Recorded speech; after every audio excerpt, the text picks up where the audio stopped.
Welcome to Stories That Matter. I'm your host, Doug Thompson. My special guest today is a friend of mine, Jeff Zmuda.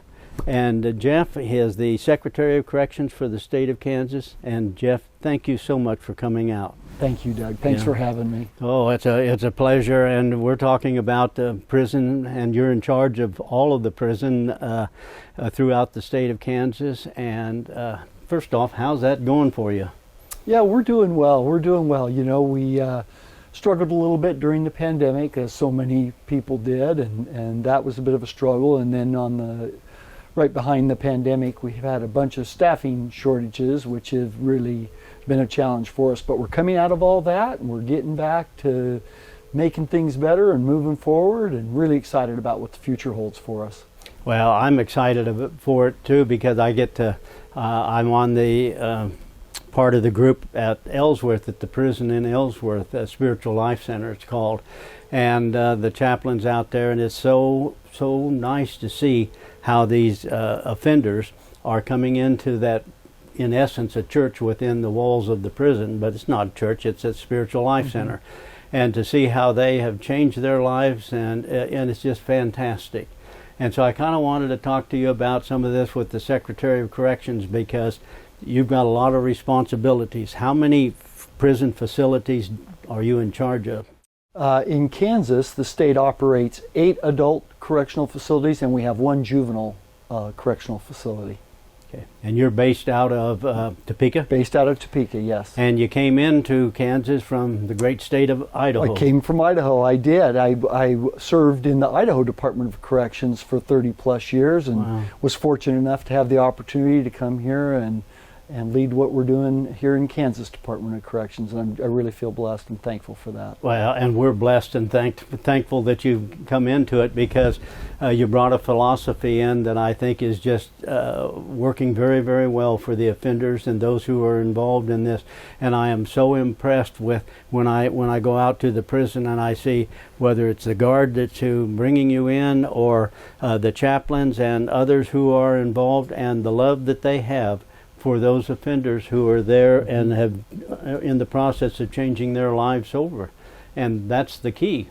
There's probably a percentage of people that are in the prison system that will get released at some point in time. What is that percentage? It's about 95%. I think there's some misconceptions that people kind of go to prison and that's that, and you know, they're kind of cast away. Most people, 95% of our population, are coming back to the community at some point. Might be many years, might be a few years, but I think it's about 65% of our population do less than 5 years in prison. So they're coming back, and we're charged with, first of all, they come from society, they're pulled out of society to help keep society safe. We incarcerate them, we hold them, and then our other mission is to try to help change them and help them change behaviors or get the tools to be successful once they release. And given that 95% are coming back out, that's a big responsibility and something that we take very seriously. Oh, and I know that you do, because I've heard you many times say that we are the Department of Corrections, not the Department of Punishment. That's correct. That's correct. People that come to us are sent to prison as punishment and not for punishment. And we want to treat people like human beings, treat them with dignity and respect, and then try to help influence them and move them towards a better path. Very few people want to fail in life and live that kind of life. Our job is to try to help give them the tools and help motivate them to get on that better path. And is there a follow-up? Let's take, for instance, an individual who you use the 5-year. So somebody was in for 5 years and then they get released. And what does the department do then for those people to help them reintegrate?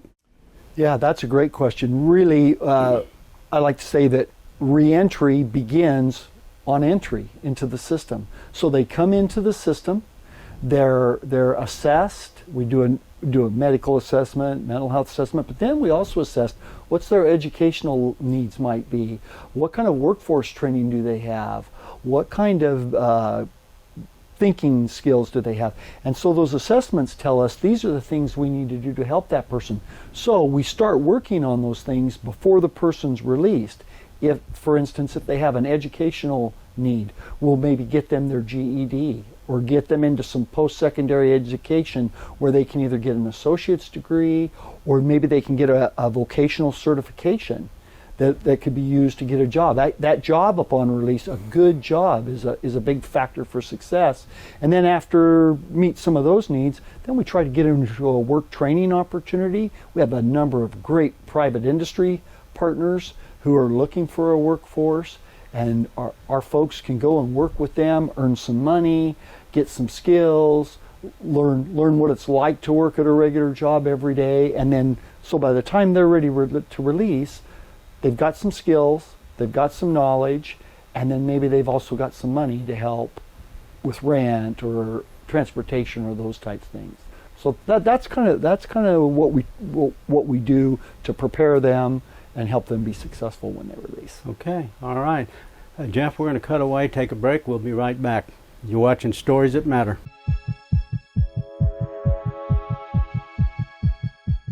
Welcome back to Stories That Matter. I'm your host, Doug Thompson. My special guest, of course, is Jeff Zmuda he's from Topeka right now, Secretary of Corrections, and he's taken time to come out here on Friday and to record this with us because we're talking about how many people are involved in the prison system.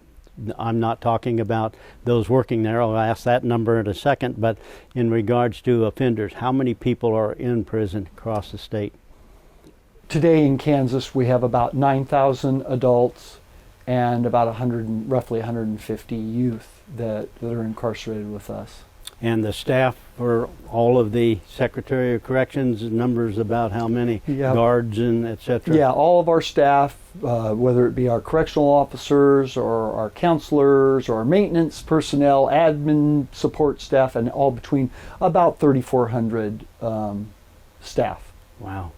A lot of people involved in trying to help these good folks make it through this, and so what do you find in these settings then when they somebody comes into the prison and then they go out and now they're involved in the community? How does the Department of Corrections integrate with that individual? Yeah, great question. So, we do that preparation to get them prepared, get them some skills for release. We have folks that help them identify a release plan, where they're going to go, what their housing's going to be, do they have a job, what services they might need.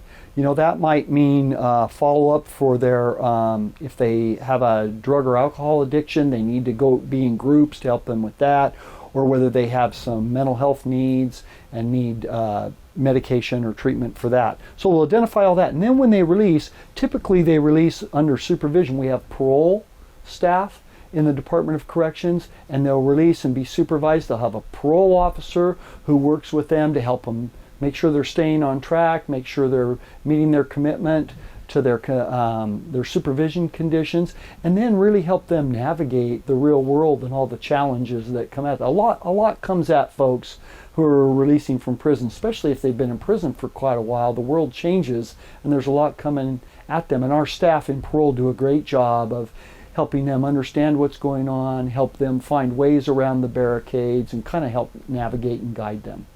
Yeah, what I've seen with it, Jeff, at the prison in Ellsworth, one of the things that I see there is that they work very hard to match up a offender with their skills of how they can make a living.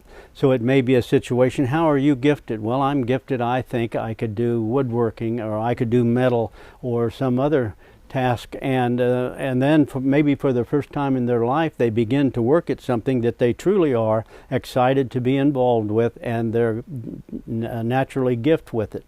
And so then what they do, they turn around in that situation and they become pretty good at it. Well, because of what you have set up out there and the other prisons as well, is what happens is, well, we may be able to get you a job in a welding shop. And so then there's the van from the prison takes a number of people to various jobs, picks them up at the end of the day. And then just exactly what you said was that as they move forward with this, and so now they've got the opportunity to get out of prison, but how do they make a living without getting into trouble? And so now they get involved with it, and you've got personnel who comes in and works with them, checks on them, and keeps up with that, don't you? We do. They monitor them, make sure that they're doing the things they're supposed to be doing, and again, help them problem solve when they're struggling. And I would say those jobs are a real key. We have data that says that when folks obtain a job that pays a sustainable living wage after they're released, they're 1/3 less likely to reoffend and come back to prison. That's a pretty big number. So those jobs are important. And beyond the money that helps support them, it gives people a purpose. And when they're in our facilities, it really provides a certain amount of hope. Like I can do something different. I don't have to go back to my old ways. So there's just so many positives that come from both that education and job. Very important. And I suppose, Jeff, a number of those individuals who come back out of the prison, they need that encouragement, because in their life they say, I've always been in trouble. I was in trouble when I was in grade school, high school, out in the public, and I couldn't keep a job, etc. So they're already down on themselves about, I can't do it, I can't do these things. And when you've got people assigned to them and they come in and work with them and say, look at the tremendous work you're doing, and you're going to work these days, you're doing this, you're doing those, and that's the encouragement, I'm assuming, that they need to be able to say, I don't need to go back to the old habits that I was in. Am I right with that? You're exactly right.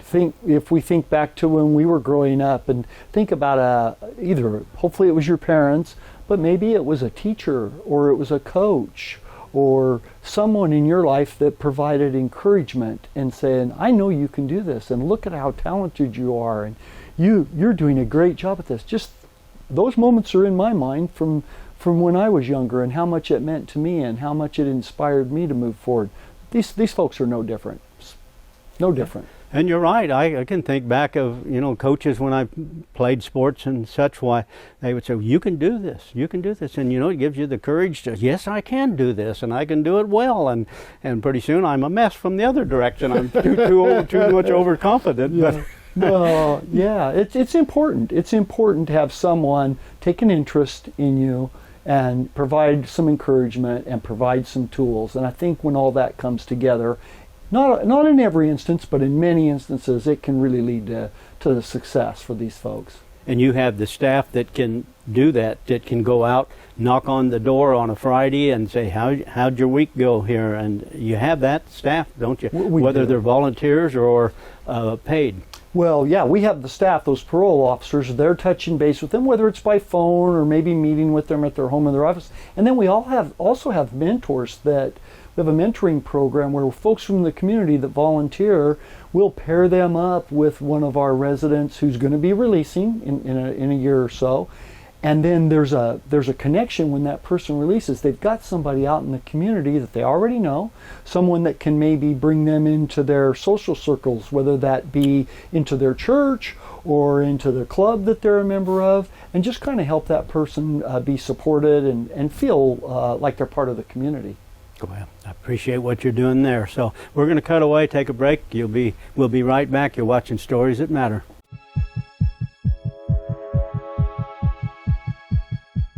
Welcome back to Stories That Matter. I'm your host, Doug Thompson. My special guest, of course, is Jeff Zmuda. And I'll mess the name up 2 or 3 times, Jeff, but I won't mess up the Jeff part. You're good, Doug. We're good. But we were just talking a little bit while we were on break here, and I just love the philosophy that you have to help these offenders that are going through this situation.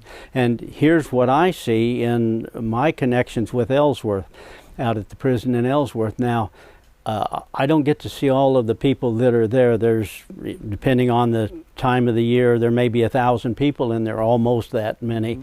And out of that, there may be 200, 250 who regularly come to the Spiritual Life Center. So I'm assuming others are choosing not to. Doesn't mean that they can't grow in their relationship with the Lord. But I see those individuals who come in to the Spiritual Life Center and interact with each, they're very, very excited for the prospect of, I can't wait to get out because I'm a different person. And they have acquired the relationship with the Lord that every one of us needs to be successful, because if we don't have the Lord with us, the evil one's all over us and doesn't want us to have any success.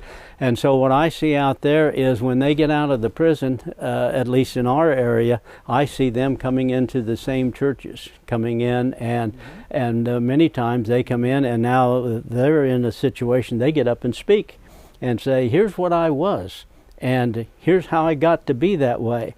Here's what happened to me. Here's how I am because I got to know the Lord. And it is so exciting to see that, because they're so successful and they're so good and they're so motivated for it, knowing what the Lord did. And so how do others get involved? I know that's just one of the ways. Some may not be that bold where they go speak at the church, but that doesn't mean they're not in a relationship with the Lord. So what do you see in this area? Well, let me start. I don't. When we see change in members of our population, the folks that are incarcerated with us, and we see them change and get out in the community and be successful, for many of us, those are some of the most rewarding moments of our career. I mean, we're all working. You have to earn a living, you have to take care of your family, but beyond that, that's really where the reward is. If you stay working in corrections for any part of time, that's really where the job satisfaction comes in. We're helping people change their lives, helping their families, and helping our communities be safer with that change for that returning population. So, to your point, it's really exciting to see when people change. We do have a lot of great faith-based partners who come in at all of our facilities, really have a deep feeling to help our population, and they certainly do that. You see that all the time with our residents. But we have a number of volunteers from any different walks that come into our facilities, and quite frankly, we could not create the right environment in our facilities without those volunteers. Just the opportunities they provide for positive activities and the potential for change and the influence that they can have on our population, we could not provide that on our own. We really want to provide a positive environment for our population, our residents, to change. It's hard to get people to change when they're angry. It's hard to get them to see a different way when they feel that they don't have value and they get a little bit despondent. But when they feel like they are treated with dignity and respect, that we really do want to help them change, it makes all the difference. So we're doing a lot of things to try to create that better environment. We have our faith-based folks come in. We have concerts, in things that you and I might take for granted out here in the community. We'll have concerts. Artists will volunteer to come in. Melissa Etheridge, who's a international artist, sure, just recently did a concert at our women's facility in Topeka. We'll have car shows. We'll have charity basketball games where teams from outside in the community come in and play against a team of our residents, and those are pretty exciting. I attended one of those in Ellsworth recently, and it came down to a 1-point game. It was a great game, and then we have a partnership with the Gift of Chess. They're an organization, international organization, nonprofit, that really wants to spread how chess can help you with the discipline of chess and the forward thinking, and that really translates to what some of our population really needs. And then finally, we have a partnership with the Kansas Children's Discovery Center based out of Topeka, and about 4 times a year, our mothers who are at the Topeka Correctional Facility get to spend a full day with their children at the Discovery Center, interacting in a variety of ways. They have lunch there together, and just keeps that connection between those children and their moms, which is just so important. And we're going to expand that out to our facilities where our men at, and let fathers have an opportunity to spend the time with their kids as well. Jeff, that's just amazing, and that's awesome, because that's truly what makes this work very well. If the people feel like somebody actually cares about me, and I know what I've seen in the prison at Ellsworth. When they have a Christmas celebration, and I've talked to some of the offenders who were there, and we'll just be visiting like we're talking now, and I'll say, where are you connected with your family? I'm not connected with my family. Well, who was the last one that gave up on you? Well, it was my mom. You can ask that of 10 of them, and they'll say the last one was my mom. I believe that. And I can remember one situation, probably it was last year. I visited with a young man, and I said, is your mom going to come out? And he said, no, my mom's given up on me. And I said, why don't you just write some letters to her? I don't care if it's cards or letters, you send her some things. And he said, I've lied to her so many times, I don't think she would come out. I said, why don't you just try it? And so he did. And I had the pleasure of being there that day when his mom came in, and he looked up over my shoulder like that, and he said, there's my mom, and they went over and they hugged, and that relationship was restored, because he was different than what he had been when she had been hoping that he would change, and he didn't, and just lied to her, and etc. But now it was a different kid. And so it's so nice to be able to see those situations. You see them a lot more than I do. That's powerful. The folks that come to us are, they've harmed someone in some way. Maybe not physical harm, but could be monetary or whatnot. And they have a debt to pay. And we acknowledge that, and that's important. And we take that role very seriously. But then right after that, we've got to think these people are coming back to the community, and that family support, that connection with family, that connection with maybe the faith-based community or a mentor out there or someone. It's just so important to help them be successful. So it's pretty heartwarming to see a mother and a son be able to be reunited. Oh, boy, pretty good deal. It is. We're going to cut away, take a break. You're watching Stories That Matter.